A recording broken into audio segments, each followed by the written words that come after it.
আজকে আমি বানাবো একটি south Indian recipe sambar. Hello everyone, welcome to moms kitchen.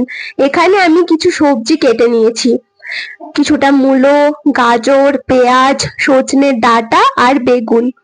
এবারে আমি এক বাটি আইরির ডাল ধুয়ে দিয়ে দিলাম। তারপর পরিমাণ মতো জল, 2 চামচ লবণ আর 1 চামচ হলুদ গুঁড়ো দিয়ে প্রেসার কুকারটা মেরে সবকিছু সিদ্ধ হতে বসিয়ে দিলাম। তারপর দুটো মতো সিটি দিয়ে নামিয়ে নেব।